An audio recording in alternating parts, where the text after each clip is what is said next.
Hello class, welcome to Module 2. I hope you all had a good 2 weeks with Module 1 and now we are moving on. So an overview of this presentation, a few announcements. I'm going to go over some efficient research tips. This was something I noticed in your discussion board post that a lot of you were hoping to learn more efficient research skills. So I'll give you a few tips and then a general Module 2 overview. And I apologize for the noises in the background and the bings of mail coming in. I'm kind of quickly getting this to you because as I emailed you, Module 2 is a bit more of a heavier lift, so I want to try to get it out to you a bit early. So a few announcements. Module 1, thank you for putting up your discussion posts, introducing yourselves. I love getting to know you all. I know in this asynchronous model, it's a little bit harder to get to know one another, but it's always happy. That's what the discussion board is for. I'm always happy to learn about your backgrounds. I love seeing where everybody's coming from and how you can bring your experiences into this class. For Module 2, an announcement, you'll notice that you have, I can't remember now if it's 1 or 2 Cali lessons. I think it's just 1. But the Cali lessons, you probably did these in your Intro to Legal Research class, so you should have a login already. If not, login directions are in the syllabus. You will access them and they might give you a score at the end. The score does not impact your grade at all. I don't look at the score. I just look to see that you accessed the Cali lesson. That's all I care about. You can go back and retake these Cali lessons, but just know that the score does not impact your grade at all. Okay, so in a lot of your discussion posts in introducing yourselves, a few of you, or quite a bit of you, talked about how one of the things you hope to gain from this class is becoming a more efficient researcher. And I love to see that because that should always be one of your goals. I'll preface this by saying the best way to get more efficient at research is to practice and do as much research. So as you get into your legal careers, you will get faster. But there are some tips that I can give you now that can help you with that efficiency. Just doing legal research in this class will help you with efficiency. So just try to utilize, I know legal research can take a long time and it can feel like you're going down rabbit holes in the beginning, and that's true. So don't get frustrated. I still get off track and am inefficient, but you will get better with practice. So a few tips: develop your knowledge. And in this sense, it's okay to use Google, especially if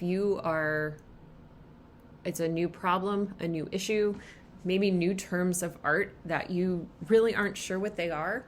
Try Googling it. You can use Google, another search engine, to do the basic search to start your research. You can find a lot of useful information. Don't depend solely on that search. You will have to go to other databases. You might have to verify information from more reputable sources. And you might not have heard this from other people before, Wikipedia can be helpful. Oftentimes, if you're looking for a statute, Wikipedia will have the citation and you can take that down. Oftentimes, they link out to government websites to the actual statute or the regulation. Always verify that. Like, you would take that information, go to Westlaw, verify that everything's up to date. But that's a quick and easy way to find information that you can then take to those paid, expensive subscription sites and more efficiently search those sites.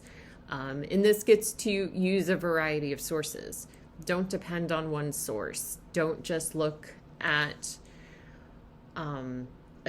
one treatise. Use that treatise to find other sources. So use a variety of sources, which may sound counterintuitive that using more sources will make you more efficient. And as you get into your legal careers, you'll identify those sources that are most helpful to you. But right now, when you're learning, it's important to use those variety of sources in order to try to identify what's going to be most helpful for this part of the issue. Where can I look for statutory interpretation versus where do I look for case law? Critically assess information. And this can help you be efficient if, say, you do a Google search and you find something that seems to be telling you exactly what you want to hear and the exact answer to your question. Make sure you critically assess where that information is coming from. Ask who's writing it, why are they writing it, where is it being published, is it up to date? And sometimes you need to do that in the beginning. Look at the about section on a website before you start to depend on that, so you know, am I going to have to do more research? Create manageable systems of organizing and storing information. And this is where I would be do as I say, not as I do, because I'm still learning how to manage all of my information. You're getting information from those variety of sources. You might get something from Westlaw, maybe something from Lexis, something from Hein Online. Where do you put it all together? And this is where use what works best for you. I can tell you file systems that work for me that make no sense to other people. So use what works best for you, but make sure you create a system of organizing and storing information, because you might download something and say, I'm going to get back to it later, and then forget where you put it. And then try to actively avoid distractions. And this is so very hard. But try to, and be aware of things that are distracting you. For example, and this is top of mind because this is something I'm actually doing some research into myself, is we're very used to the use of hyperlinks in text, which are very helpful. You read something online, they've hyperlinked the text out to a source, and it's so easy to read a sentence, click on that hyperlink, and jump to that other article or statute or whatever they're linking to. And then you might never get back to that original article. Or you might get back to it and forget, why was I reading this in the first place? So something I've been trying to do with my own research is, even when I want to click on that hyperlink, even when I want to, go off onto another source, I finish reading the first source, and then I go back and look at the hyperlinks, and then I read through. So actively avoiding distractions can help you immensely in being more efficient and a more focused researcher. Another thing that can help you with efficient research, especially as you are learning research, is a research log. And this is basically a log of the sources that you are looking at and that you are accessing. And here's some information that you can create in the log. This can be a bulleted outline. This could be a table. I think I may have put some samples up on Blackboard. If not, I will put 2 samples of research logs up on Blackboard. But again, this is where, use what works best for you. You're going to be looking at this, but things you would want to put is date accessed. When did you access the source? This is important, especially if you're doing statutory or legislative research. You may have looked at something on January 1st, and you're not really getting back to whether you're going to use it or not, or re-looking at it in February. There may have been updates to that statute, or maybe it was a bill that was proposed. Then a citation to the source. And when you're doing this, this is, the author, the title, where it's, if it's in a journal, or the citation to the statute. When you're doing this, I highly recommend that you put it in the citation format that you'll be using. In this class, that would be Blue Book, because 9 times out of 10, you're going to get to the end of your project, whether you're writing a brief or a research paper, and you're not going to have time to do that formatting of the citations.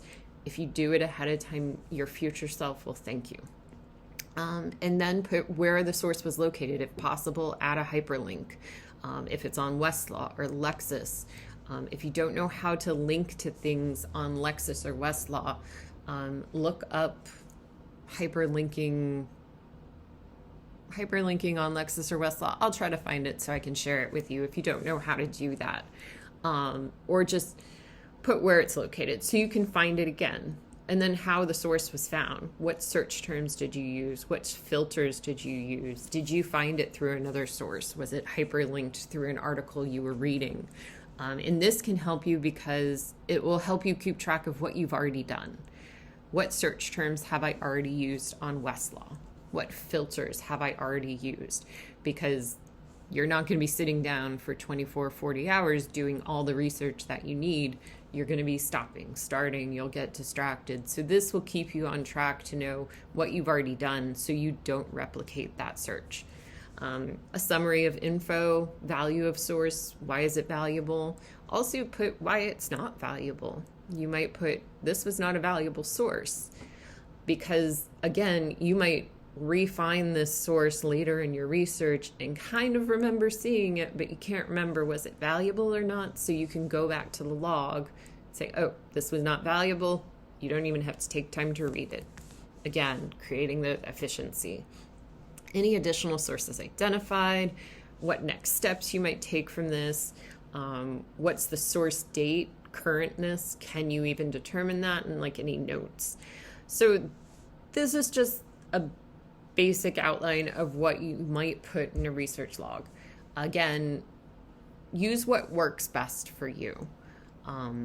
But this is a good way to become more efficient and also just really track your research. And it creates a research trail so you can see what you've already looked at, what you still need to look at. And never hesitate to reach out to me if you need other tips, tricks, if you just feel like you get overwhelmed with research. I completely understand. I get overwhelmed with my research, so you are not alone. Okay, now we're jumping into Module 2. Module 2 is going to be looking at legislation and legislative history. Important dates to keep in mind.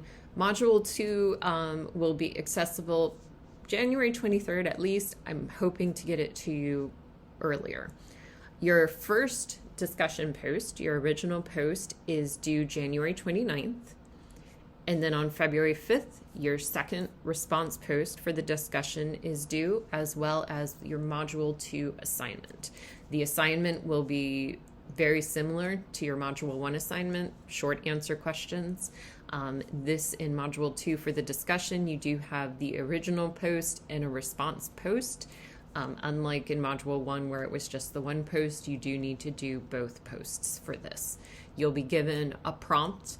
I actually have 2 prompts. You just have to answer one and then respond to your fellow classmates, at least one response to one classmate. You are more than welcome to continue to respond, to actively engage in the conversation.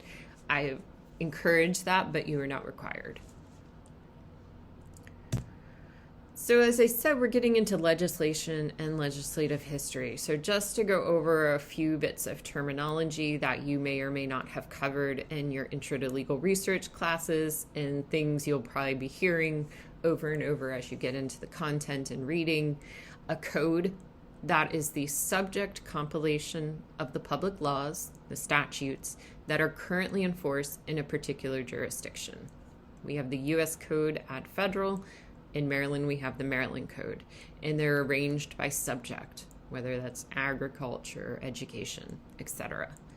An annotated code, it's a version of a jurisdiction's code that also contains references to cases, discussing and citing the code, and other editorial enhancements. So it's the text of the code, but with these editorial enhancements that help you expand your knowledge of the code.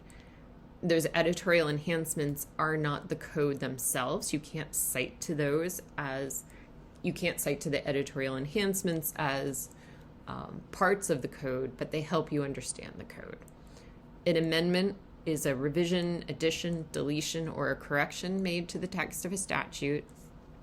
And then session laws. These are the publication of the laws that are enacted during a particular legislative session, and they are presented in chronological order. So when Congress passes a law, it's signed into law, it is then put in chronological order before it's put into the code. And this is the basic legislative process. So this is the basic legislative process at the federal level. We have a very similar process here in Maryland. But at the federal level, you have a bill. A legislator proposes the bill. It's then studied, it's debated, it might be amended, it goes through all the committee hearings, and then it's voted on. If it's approved by Congress, the bill goes to the president and the president signs it.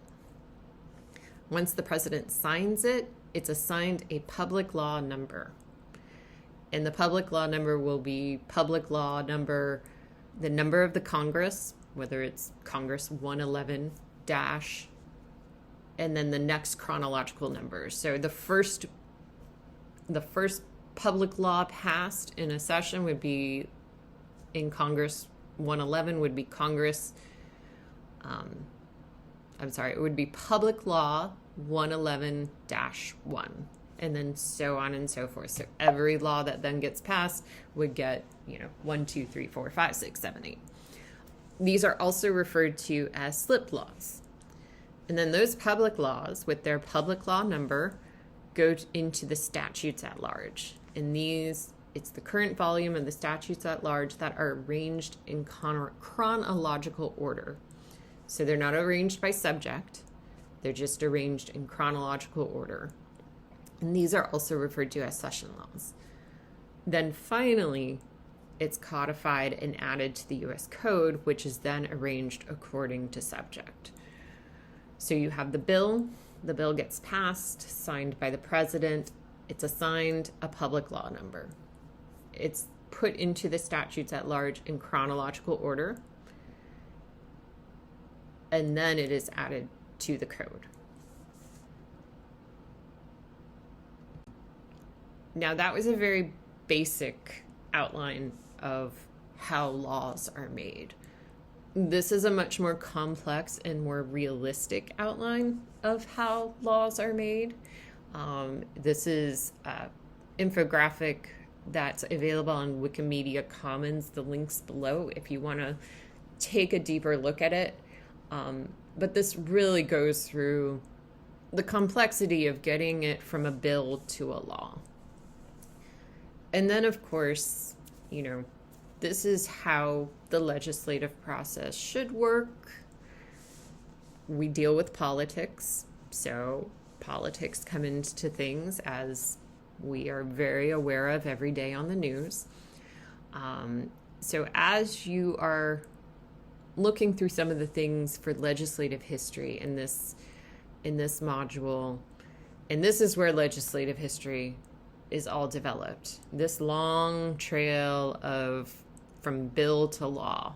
During all of this long process, lots of information is getting created. Committee reports, amendments to bills. There's lots of information getting created between that bill proposal and signing it into law. And all of that information is very helpful for legislative history research, understanding what is the purpose of the bill, who supported it and didn't. So that's why you need to understand the legislative process and its complexity, because that's where so much of that legislative history information is coming from. Now, legislative history, Black's Law Dictionary tells us it's the background and events leading to the enactment of a statute, including the hearings, committee reports, floor debates. Again, all of that information that's created during that circuitous path that the previous infographic showed. And this is a lot of really useful information that can help you understand legislation, understand what was the intent of the legislature in passing the law. It can help you interpret the law. You can also identify how language may have changed through the legislative process. Maybe things were stronger, but they couldn't get enough support, so they had to make it a weaker law. You can also start to identify voting trends, because part of this is identifying individuals that supported the law, individuals that didn't, maybe individuals that didn't support it and then were brought over. Why? So you're identifying voting trends in that sense. Legislative history has a variety of uses. The two most used and probably the most traditional are to determine legislative intent and also to clarify vague or ambiguous language. You want to know, why did the legislature propose and pass this law? That would be legislative intent. Vague or ambiguous language, maybe there's a term that isn't defined in the statute, and it could mean one or two or three things depending on how you interpret it. Going back to debates and committee reports to see what was the legislature's thinking in putting this term here. Something as simple as potato in an agricultural bill. Did they mean Idaho potatoes? Did they mean red potatoes? Did they mean fingerling potatoes? Were they just encompassing every single potato? It could be as detailed as that. There was a case it was a state case, I think, where it was a contract lease agreement where somebody was suing, and it came down to the definition of whether a hot dog was a sandwich. Clarifying those vague ambiguities of language, is a hot dog a sandwich? Who knows? So those are the fun and interesting food related. You can tell I'm hungry. So yes, I am hungry. So those are the two most popular uses for legislative history: determining legislative intent and clarifying vague or ambiguous language. But there are other uses, and I will draw your attention to one of the optional content articles by Mary Wishner. It's Other Uses of Legislative History. It's optional content. You don't have to read it, but it might be helpful to look it over and just see other uses that she's identified, such as identifying legislators who supported or opposed a particular piece of legislation. Maybe you're working with an organization that's trying to propose a similar piece of legislation or expand on it. That will help you identify those legislators that you might have to convince. Also identify individuals and groups that testified in support or opposition of a particular piece of legislation. Again, if you're working for an organization that's promoting a particular improvement or piece of legislation, you can identify people or other organizations that you can look to for further support, or begin to answer arguments that other organizations and people might have against your proposal. So there are a variety of other uses. Legislative history research is not always easy, but it is very interesting. And I will warn you, legislative history research at the state level, regardless of whether you're in Maryland or any other state, it is more difficult than at the federal level. The type of documents that are saved and easily accessible at the federal level is just not the same at the state level. It doesn't mean it can't be done, but it does often take more time, and you do often have to go to, say, the archives or the state law library to really access a lot of the information. So just be forewarned about that. It is possible, but state level legislative history research tends to be more difficult than at the federal level. Okay, I have rambled enough. I'm gonna go eat. Maybe I'll go eat a potato. So I apologize. It's Friday and I'm recording this and I want to get it out to you. So I hope you are all doing well. Never hesitate to email me if you have any questions. I am going to try to get this up so you can get a head start on learning about legislation and legislative history. So I hope you all have a great Module 2, and I will talk to you on the discussion boards.